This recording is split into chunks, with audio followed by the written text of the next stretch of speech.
The 7th game in the best of 9. All the way to the top left we have Leenock using the barcode ID on this server. And the Zerg player here for the FlashWolves doing a great job, winning 2 games in a row, taking down Starbuck and also winning the match against Vortex. He took down 2 Zerg players, now he's facing a Protoss. To the bottom right of the map we have HasuObs, and HasuObs, he is not the last hope for his team, but he is one of the players that they are heavily relying upon now. If they don't want to send out the ace player, then they have to win it now. The problem is, if HasuObs loses this now, it basically means that they have to, that the last player, the ace player for MouseSports, has to win it against 2 Koreans in a row. And that is absolutely, I mean, that's super difficult to pull off. It's not impossible, but it's going to be very tricky. So HasuObs, there's a lot on the line, and he knows that already. If he takes down Leenock now, then they have a decent shot at winning it, sending out 2 players against the ace player of the FlashWolves, which might be Sun again, could also be, of course, Leenock. But for now, we have the gateway started for HasuObs, all the way at the bottom. Normal timing for him with that. Not early or anything. We have the probe already moving all the way to the top here, trying of course to block a hatch that is now being put into position. There it is. Could try to just fake him out with the pylon, probably not gonna do that. Would be surprised if he did. There's also 1 drone already following him, making sure that that probe is not gonna go for any kind of shenanigans here. So HasuObs, I mean, they knew that they were up against Leenock and up against Sun. So HasuObs and his team, they have trained for this. They have tried to make sure that they have a couple of builds prepared where they can take down their opponent. HasuObs was saying earlier that they were more worried about Sun than they were worried about Leenock.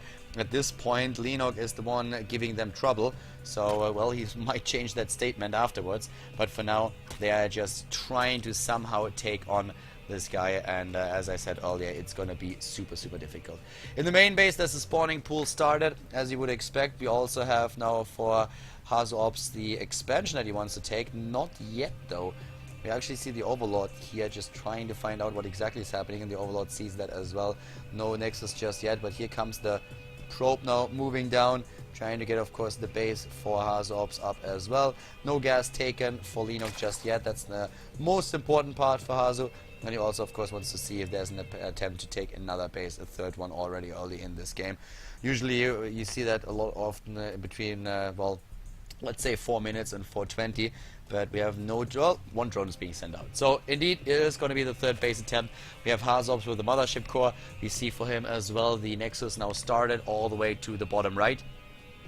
And it's the battle between the harvesters with a block of a pylon. Pylon is blocking that expansion a bit longer. And we have for the Zerg player, of course, now the Zerglings that will be able to deal with that and just push not only the pylon back, maybe even force the cancel. He might actually just cancel that before it happens. And yes, there it is. Cancel is there. Could put another one into position if he wants to. As soon as the Zerglings appear, that will buy him a bit more time.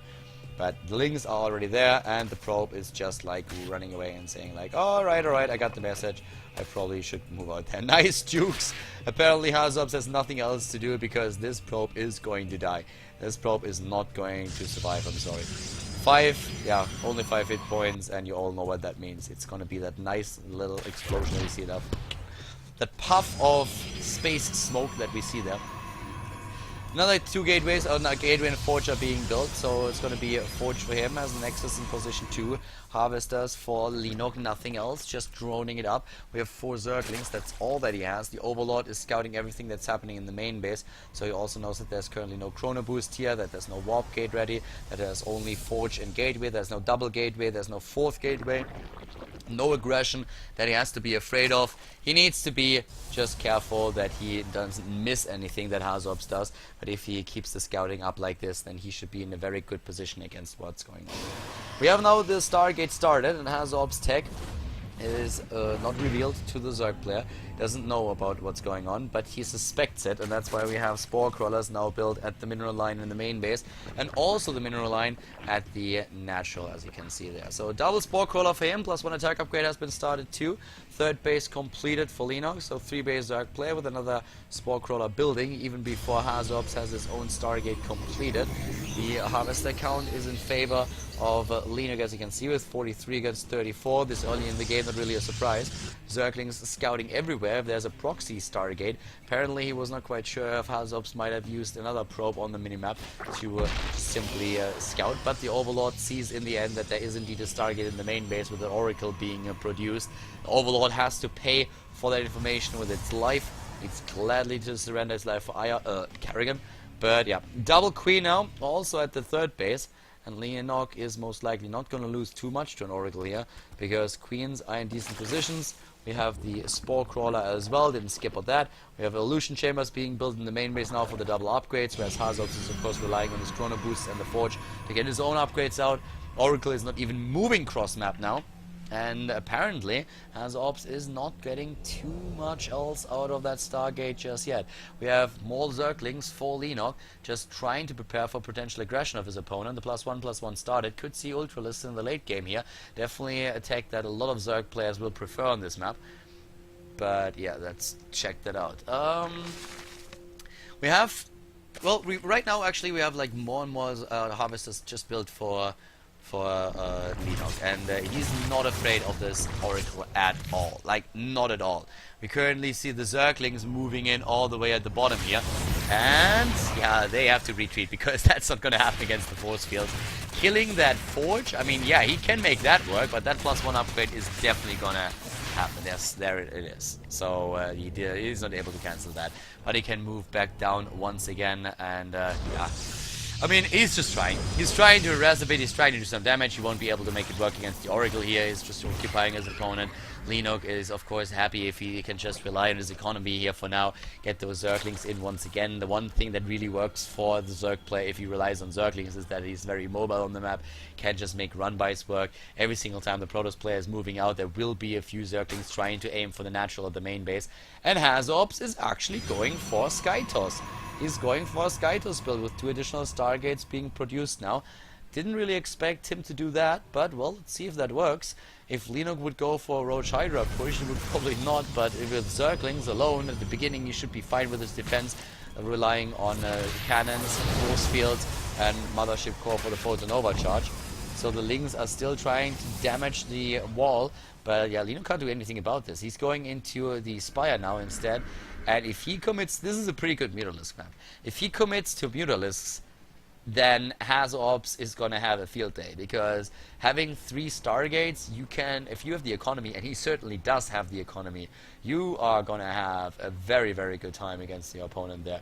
So Lings it is for now, and that saves up, of course, a lot of gas, as you can see. So Leenock could go into 10 Mutalisks easily. He could go into like 13, 14. Whoa, Hasu! Oh, those force fields, well, they saved the sentries for now, at least a few of them. But not even all of them. Hasu is losing quite a lot here. There are so many Zerglings. That cannon is getting a ton of kills, 9 already. But it also means that we will most likely see this Forge go down. And then, well, another force field could close that gap. Force field is there. Photon Overcharge has been baited out. Double cannon all the way down here. Spire, by the way, about to be completed. He's killing even more Harvesters now. Wow, he kills quite a few. Harvester count is now 65 against 67, so not too bad for HasuObs, but he's under a lot of pressure. 17 Mutalisks are being built at the same time. 17 Mutalisks. A 4th base being built here, and HasuObs is not utilizing those Stargates yet.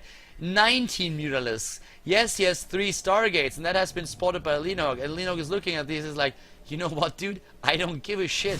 You can build a few Void Rays, like, have fun with that. If suddenly my 19 Mutalisks are in your base, good luck with building a Phoenix count up. Good luck using those 2 Stargates when I snipe your pylon.